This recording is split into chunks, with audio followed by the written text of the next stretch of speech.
The scorching sun beat down relentlessly on Mercy Falls as Marguerite Davis watched her world collapse in a single heartbeat. Her trembling fingers released the silver star-shaped badge, letting it tumble into the dusty street with a soft thud that somehow echoed like thunder in her ears. The man standing before her was no longer the lawman she'd respected. He was a monster who just admitted to framing her father for a crime he didn't commit. "You've made a mistake, Miss Davis," Sheriff Landon warned, his voice low and dangerous as he reached for his holster. "Pick that up and hand it back to me proper, or there'll be consequences." Marguerite lifted her chin defiantly, her emerald eyes flashing with fury beneath the brim of her bonnet. "I will not. You're no lawman, you're a criminal with a badge." The gathering crowd of onlookers gasped at her boldness. In 1876, Wyoming Territory, insulting the sheriff was practically a death wish, especially for a woman alone. Sheriff Landon's face darkened with rage. "Your father will hang at sunrise unless that badge is back on my chest. Final warning." As Landon took a menacing step forward, a tall figure emerged from the shadows of the general store's porch. In one fluid motion, Preston Dawson stepped between Marguerite and the sheriff.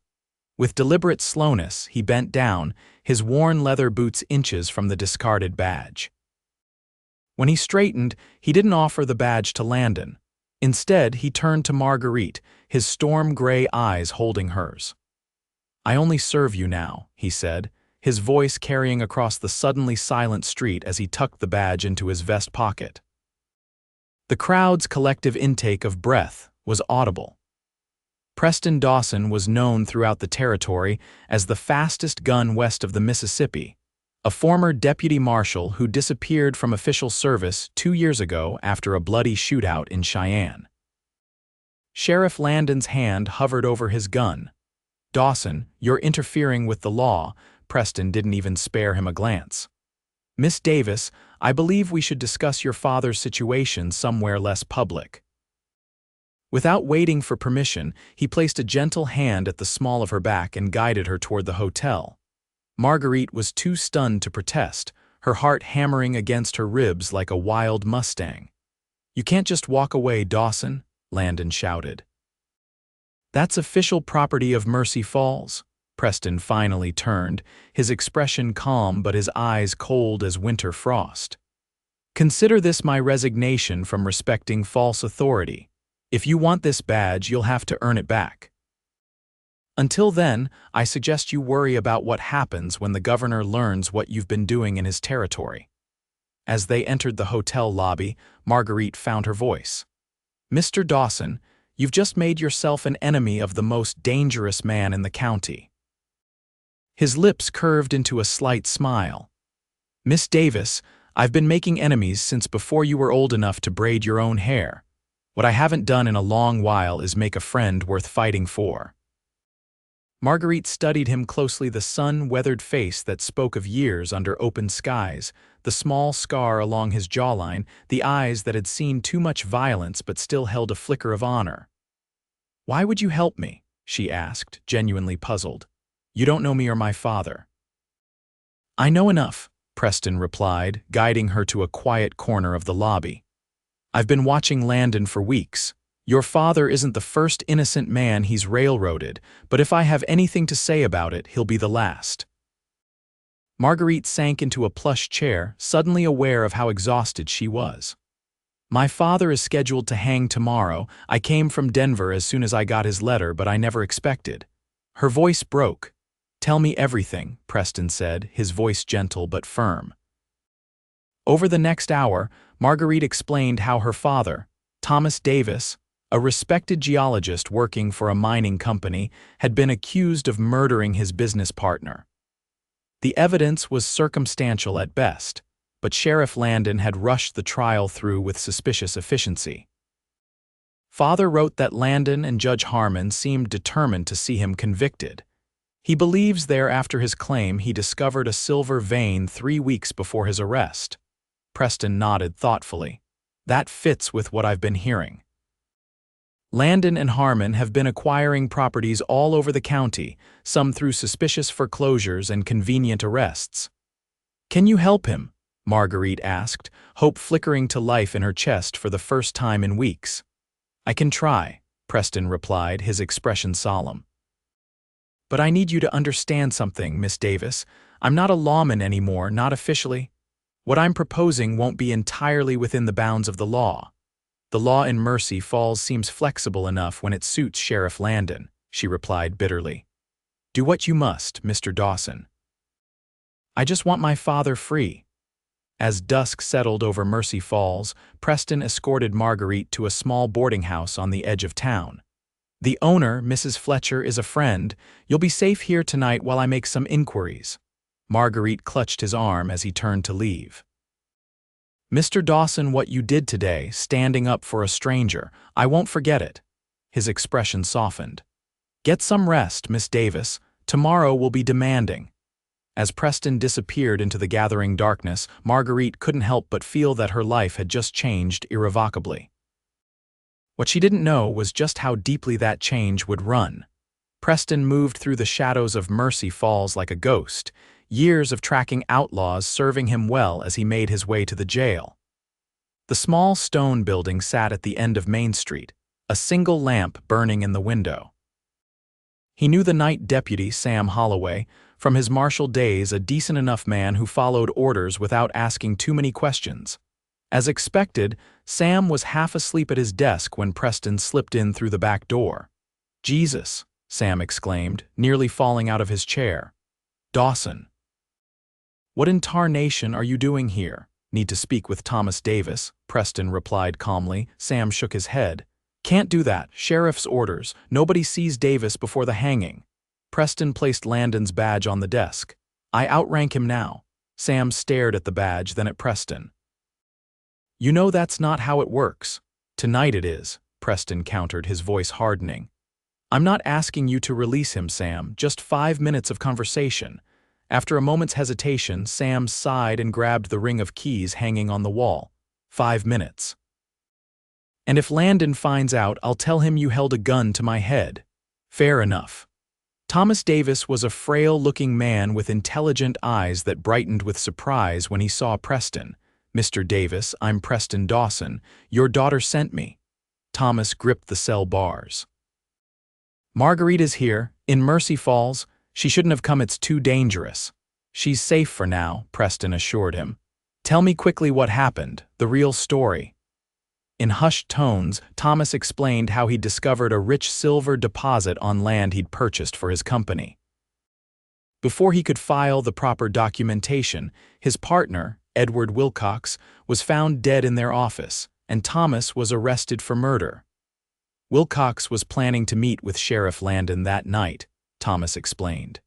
He said Landon and Judge Harmon had been pressuring him to sell our claim. I think he was going to agree, but I refused. And the murder weapon, my geological hammer. But I'd reported it missing 2 days earlier. It was stolen from our office. Preston nodded grimly. Classic frame job. Did Wilcox leave any documentation about Landon's pressure tactics? Thomas's eyes widened. His journal. Edward always kept a detailed journal. It would have been in his desk at our office. I'll find it, Preston promised. Stay strong, Mr. Davis. Your daughter hasn't given up, and neither will I. As he left the jail, Preston's mind was already formulating a plan. He needed that journal, and he needed to find a way to delay the hanging. Both would require careful timing and perhaps a bit of the outlaw tactics he'd spent years fighting against. The irony wasn't lost on him. Dawn broke over Mercy Falls in streaks of amber and gold, illuminating the gallows that had been erected in the town square overnight. Marguerite stood at her window in Mrs. Fletcher's boarding house, her heart sinking at the sight. Preston had not returned, and with each passing minute her hope dimmed. A soft knock at her door startled her. When she opened it, Preston stood there, his clothes dusty and a day's worth of stubble darkening his jaw. Mr. Dawson. I was beginning to think, no time for explanations, he interrupted, holding out a small leather-bound book. I found Wilcox's journal. It details every conversation with Landon and Harmon about forcing the sale of your father's claim. It also mentions threats against your father's life. Marguerite's hands trembled as she took the journal. This could prove his innocence. It would if we had time for a proper hearing, Preston agreed grimly. But Landon's accelerated the timetable. The hanging's been moved up to noon. Noon, Marguerite gasped. That's only 3 hours from now. We need to take this to the circuit judge or the territorial governor. The nearest circuit judge is 2 days' ride, and the governor's in Cheyenne, Preston replied. We need a more immediate solution. What do you propose? Preston's eyes met hers, serious and steady. Something risky. I've arranged for a distraction at noon. When it happens, I'll free your father, but we'll need to leave Mercy Falls immediately and keep riding until we reach federal territory. You're proposing to break my father out of jail. Marguerite whispered, both horrified and hopeful. That would make you an outlaw. A sad smile touched Preston's lips. Some would say I already am. The badge I wore for years didn't always lead me to justice, just to following orders. Maybe this time, breaking the law is the only way to serve it. Marguerite reached out impulsively, taking his rough hand in hers. You barely know us. Why risk everything? For a moment, Preston seemed caught off guard by her touch. Because some things are worth the risk, Miss Davis. Meet me behind the livery stable at 12:45. Bring only what you can carry on horseback. As he turned to leave, Marguerite called after him. Mr. Dawson, my friends call me Maggie. He paused, looking back at her with an expression she couldn't quite read. Then I hope to earn the right to be counted among them, Maggie. As the church bell tolled 11:30, Marguerite made her way through back alleys toward the livery stable, a small satchel clutched in her hands. She changed from her traveling dress into a simpler outfit, more suitable for riding, a divided skirt and cotton blouse borrowed from Mrs. Fletcher, who had proven to be not only a sympathetic ear but a willing accomplice. Preston was waiting with 3 saddled horses, his expression grim but determined. The distraction will come from the saloon, a fight that will draw most of Landon's deputies. We'll have maybe 2 minutes to get your father and ride out. And if we're caught. We won't be, Preston said with quiet confidence. At 11:45, they heard shouting from the direction of the saloon, followed by the sound of breaking glass and gunshots. As predicted, 2 deputies ran from the jail toward the commotion. Now, Preston whispered, leading her toward the jail's back entrance. Inside, they found Sam Holloway alone, looking unsurprised to see them. Took you long enough, he grumbled, tossing a ring of keys to Preston. Cell 3 and Dawson, after this we're square. Preston nodded gratefully. Square? Thomas Davis looked up in shock as they unlocked his cell. Marguerite, what's happening? No time to explain, Mr. Davis, Preston said, helping the older man to his feet. Can you ride? I may be old, but I haven't forgotten how to stay on a horse, Thomas replied with unexpected spirit. They had just reached the back door when a shout from the front of the jail froze them in place. Holloway, what's going on back there? Sheriff's checking the prisoner. Sam called back, his eyes warning them to hurry. They slipped out the back door and ran for the horses. Preston helped Thomas mount before swinging up onto his own stallion. Head east along the creek bed, he instructed. It'll hide our tracks until we reach the ridge. As they rode out of town, hoofbeats pounding against the hard-packed earth, Marguerite felt a wild surge of exhilaration mixed with terror. She was now an accomplice to a jailbreak, riding with a former lawman who'd thrown away his reputation to help strangers. Nothing in her proper upbringing in Denver society had prepared her for this moment. They'd barely reached the ridge when the alarm bell began to toll from Mercy Falls. They've discovered your father's gone, Preston said grimly. We need to push harder. There's a canyon about 10 miles ahead where we can rest the horses. For hours they rode, stopping only to water the horses at a small stream. Thomas, despite his weeks in jail, showed remarkable resilience, though Marguerite could see the strain in his pale face. You holding up, Mr. Davis? Preston asked as they dismounted in the shadow of the canyon walls. Thomas nodded wearily. Thanks to you, son. I don't know why you're helping us, but I'm grateful. Your daughter dropped a badge in the dust, Preston replied with a slight smile. Sometimes that's all it takes to set a man on a new path. As they rested, Preston explained his plan. They would ride to Fort Bridger, where he had contacts in the army who could help get Thomas's case properly heard. With Wilcox's journal as evidence, they had a fighting chance of clearing his name. "And what about you?" Marguerite asked softly. "You've given up everything to help us." Preston shrugged, his eyes on the horizon. "I gave up nothing worth keeping, Miss Davis. The badge I wore in Mercy Falls had lost its meaning long before you dropped it in the dust." As dusk approached, they made camp in a sheltered hollow. Preston built a small, smokeless fire while Marguerite prepared a simple meal from the provisions he'd packed. Thomas, exhausted from the day's journey, fell asleep almost immediately after eating. In the flickering firelight, Marguerite studied Preston's face as he cleaned his revolver. "You were a marshal before Mercy Falls, weren't you? I heard the deputy mention something about Cheyenne." Preston's hands stilled. "I was, for 7 years. What happened?" He was silent for so long that Marguerite thought he wouldn't answer. When he finally spoke, his voice was low, tinged with old pain. "I was assigned to protect a witness, a young woman who'd seen a powerful rancher murder a homesteader. We were ambushed on the way to the territorial court. I killed 3 of the attackers, but—" He drew a deep breath. "She didn't make it. The rancher was acquitted for lack of testimony." "I'm sorry," Marguerite whispered. "After that, I couldn't wear the badge anymore, not when it stood for a system that let the powerful crush the weak." His eyes met hers across the fire. "Until today, I wasn't sure I'd ever find something worth fighting for again." The intensity of his gaze made her heart quicken. "And now I'm beginning to remember what justice actually feels like," he said simply. As they sat together beneath the vast Wyoming sky, something shifted between them, a recognition that transcended their brief acquaintance. In Preston, Marguerite saw not just her father's rescuer, but a man of profound integrity pushed to breaking by an unjust world. And in her, Preston found something he'd thought lost forever: faith in the possibility of doing right in a world gone wrong. Neither of them slept much that night, each aware of the other's wakefulness, the unspoken connection between them growing stronger with each passing hour. Morning brought new challenges. As they prepared to continue their journey, Preston spotted dust on the horizon.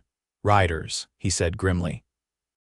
"At least 4, maybe more, Landon," Marguerite asked, fear clutching at her heart. Preston nodded. "Likely. We need to change course, head into the high country. It'll be harder going, but they'll have trouble tracking us there." For 2 days, they played a dangerous game of cat and mouse through the rugged Wyoming wilderness. Preston's knowledge of the terrain kept them one step ahead of their pursuers, but the constant travel took its toll, especially on Thomas. By the 3rd day, it was clear Thomas couldn't continue at this pace. When they came upon an abandoned trapper's cabin nestled in a hidden valley, Preston made the decision to stop. "We'll rest here today and tonight," he announced. "Mr. Davis needs to recover his strength and the horses need rest. I'll set up some false trails to keep Landon's men busy." While Preston worked to mislead their pursuers, Marguerite tended to her father, whose cough had worsened in the cold mountain air. "He's a good man," Thomas observed as they watched Preston depart. "Reminds me of myself at that age, too stubborn to let injustice stand, even at personal cost." "He's sacrificed everything for us," Marguerite agreed softly. Thomas studied his daughter's face with knowing eyes. "And I think perhaps he's found something worth the sacrifice." Marguerite felt her cheeks warm. "Father, I hardly know him." "Sometimes the heart recognizes what the mind hasn't yet understood," Thomas replied with a smile. "Your mother and I knew within a week of meeting that we'd found our match." When Preston returned at dusk, Marguerite had prepared a hot meal from supplies found in the cabin. The simple domesticity of the scene, the 3 of them gathered around the table in the flickering lamplight, felt strangely right, as if they'd been traveling together for years rather than days. After dinner, Thomas retired early, leaving Preston and Marguerite alone by the fire. For a while, they sat in comfortable silence until Preston spoke. "I've been thinking about what happens when we reach Fort Bridger," he said, his voice low. "Even with the journal, clearing your father's name will take time, and Landon has friends in high places." "We have the truth," Marguerite replied. Preston smiled sadly. "Truth is a powerful weapon, but not always a swift one. There's a chance your father might have to stand trial again." "And what about you?" she asked, the question that had been haunting her finally finding voice. "What happens to you after Fort Bridger?" Preston stared into the fire. "I hadn't thought that far ahead. For 2 years I've been drifting, taking odd jobs, trying to forget what happened in Cheyenne. Then you dropped that badge and suddenly—" He looked up, meeting her eyes.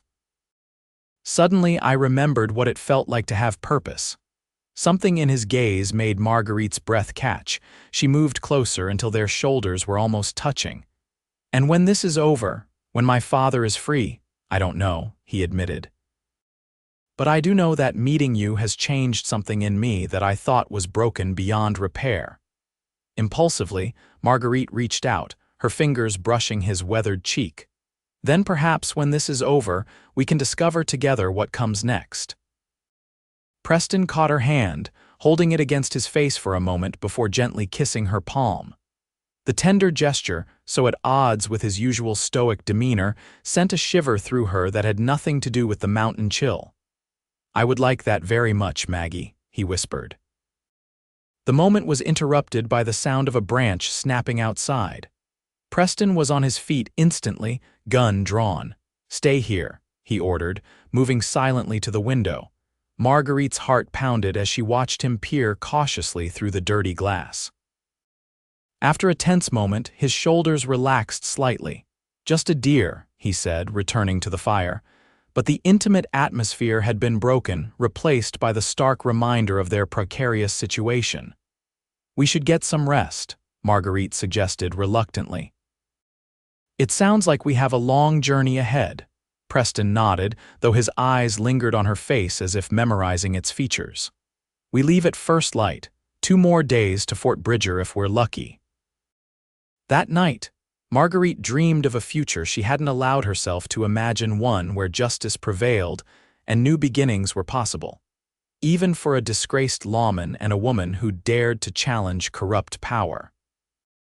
Dawn broke clear and cold, the mountain air crisp with the promise of autumn. As they prepared to depart, Preston seemed unusually tense, repeatedly checking the surroundings. "Is something wrong?" Marguerite asked as he tightened her horse's saddle for the 3rd time. "Just being cautious," he replied, but his eyes told a different story. "I found some tracks this morning that weren't there yesterday." Thomas, looking stronger after a night's rest, mounted his horse with renewed determination. "How far to Fort Bridger now?" 2 days if we push hard," Preston answered, helping Marguerite onto her mare. "The terrain gets easier once we cross the next ridge." They'd barely traveled an hour when Preston suddenly raised his hand, signaling them to stop. "Riders ahead," he whispered, pointing to a narrow pass they needed to traverse. "And more behind us." Marguerite's blood ran cold. "We're surrounded," Preston nodded grimly. "Landon's smarter than I gave him credit for. He split his posse, circled around." "What do we do?" Thomas asked, his face pale. Preston scanned the terrain, his experienced eyes seeking any advantage. "There's a game trail to the north. It's steep and dangerous, but it might be our only chance." As they turned their horses toward the narrow trail, a voice called out from the trees. "That's far enough, Dawson." Sheriff Landon emerged from the forest, rifle aimed squarely at Preston's chest. Behind him, 4 deputies spread out, weapons ready. "It's over," Landon declared. "Hand over Davis and maybe I'll let you and the girl live." Preston slowly positioned his horse between Landon and the Davises. "You know I can't do that, Landon. We have Wilcox's journal. We know about your land grab scheme with Judge Harmon." A flash of uncertainty crossed Landon's face before his expression hardened. "Doesn't matter. No one will believe the word of a fugitive and a disgraced marshal against a sheriff." "Perhaps not," came a new voice from behind them, "but they might believe a federal marshal." All heads turned to see a man on horseback emerging from the trees, badge glinting in the morning sun. He was accompanied by 6 armed riders wearing army uniforms. Marshal Collins, Preston breathed, recognition dawning in his eyes. Dawson, the newcomer acknowledged with a nod before turning his attention to Landon.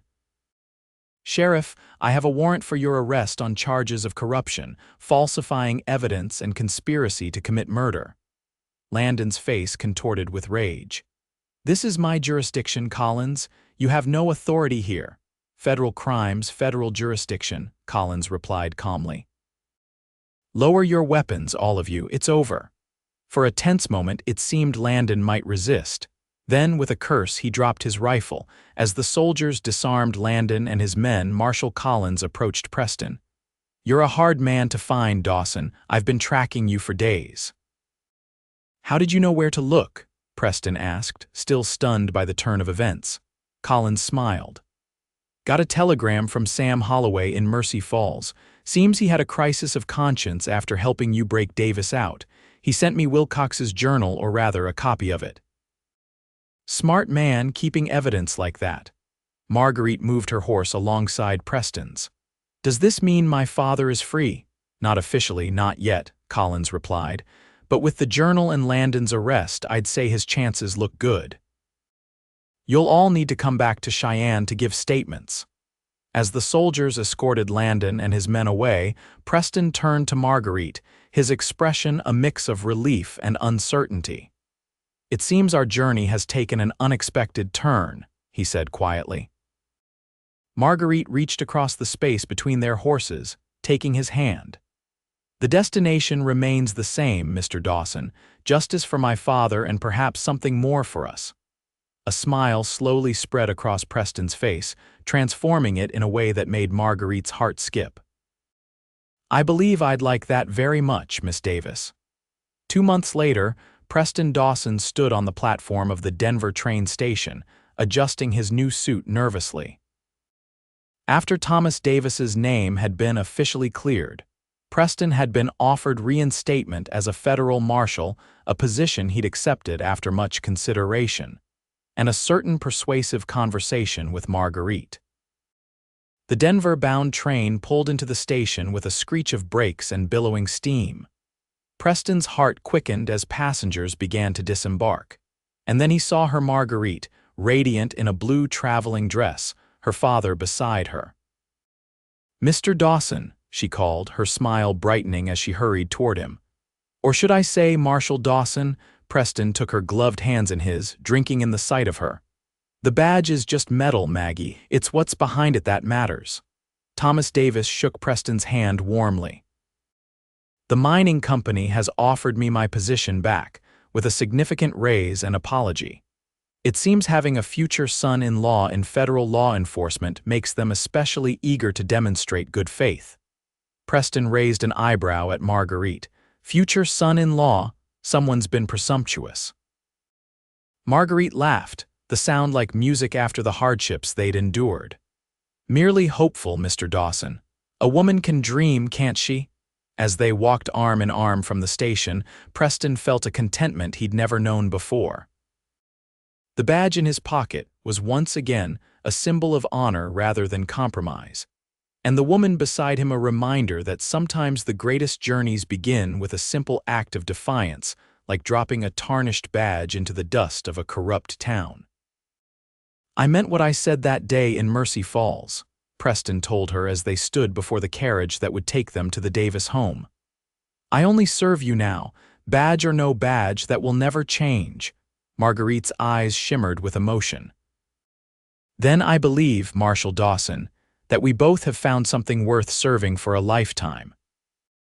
As their lips met in a kiss that promised countless tomorrows, Preston knew with absolute certainty that some badges were worn on the chest, but the truest ones were carried in the heart, and his now belonged irrevocably to the woman who had changed his life by daring to stand for truth in a world too often ruled by lies.